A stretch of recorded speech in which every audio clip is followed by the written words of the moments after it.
Il est plein d'ovnis. Les voici en 2019 ou 2014. Des vidéos troublantes, mais certifiées il y a quelques semaines par le Pentagone. Longtemps secrets, les dossiers de l'armée américaine sont en train de s'ouvrir. D'ici 3 semaines, un rapport du renseignement sera rendu public. Le mystère va peut-être enfin se lever, et aux États-Unis plus qu'ailleurs, les ovnis passionnent. Pour s'en rendre compte, il faut partir dans l'immensité de l'Ouest. C'est dans ce décor lunaire que l'histoire des extraterrestres a commencé en Amérique. Nous roulons depuis 3 heures dans le désert du Nouveau-Mexique et on s'approche enfin de Roswell. Vous allez voir, aux États-Unis, c'est la capitale des ovnis. Roswell a vu son destin changer en 1947. Un mystérieux appareil se crache à côté de la ville. L'armée se dépêche de récupérer les débris et des témoins évoquent une soucoupe volante. Aussitôt, c'est l'hystérie médiatique. Depuis, la ville s'est mise au vert. Les aliens sont partout. Restaurants, supermarchés et même boîtes aux lettres. Ambiance kitsch, pas toujours de très bon goût. Et voici le musée des ovnis. À l'intérieur, il n'y a rien. Quelques extraterrestres en plastique et des articles de presse. Et pourtant, c'est la foule. Il y a des aliens vivants là-dedans? La ville la plus proche est à 350 km. Les gens viennent de loin. Les beaux jours, nous avons jusqu'à 1600 visiteurs. Le matin, les gens font la queue devant le musée.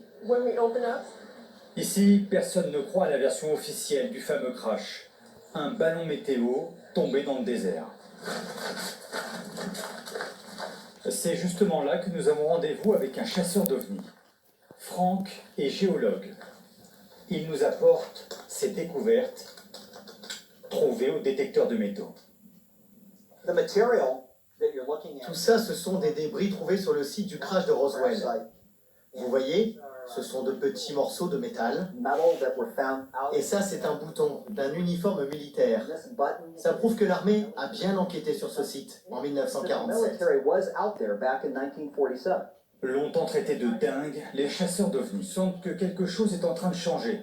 Aujourd'hui, le Pentagone reconnaît l'existence des ovnis et cherche même des témoignages.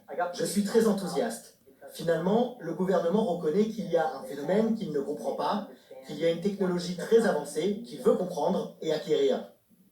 Aux États-Unis, les ovnis ne sont plus une blague, c'est même un enjeu de sécurité nationale. L'armée américaine a diffusé plusieurs vidéos. Des aéronefs impossibles à identifier, comme ici en 2019.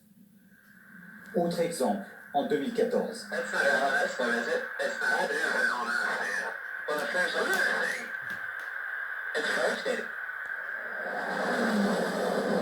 À chaque fois, ces images sont capturées par des pilotes de l'armée. Nous avons retrouvé l'un des militaires qui a observé sur les radars l'un de ces ovnis. Sean Cahill nous décrit un objet défiant toutes les lois de la physique. Il n'y avait pas d'aile, ni de système de propulsion apparent. On parle de quelque chose capable de se déplacer instantanément d'un point à un autre. La vitesse d'accélération est si forte qu'elle tuerait n'importe quel être vivant. Même des composants électroniques n'y résisteraient pas. Ces observations se multiplient et inquiètent le Pentagone qui redoute non pas les aliens, mais de l'espionnage ennemi. Ce pourrait être une puissance rivale, comme la Chine ou la Russie. Mais franchement, je serais surpris. Le gouvernement va déclassifier d'autres documents ces prochaines semaines. Manière d'encourager les témoignages pour peut-être découvrir qui se cache derrière ces ovnis. Et puisqu'on parle d'ovnis, eux sont arrivés dans le monde du rock'n'roll comme une boule dans un jeu de ski. Les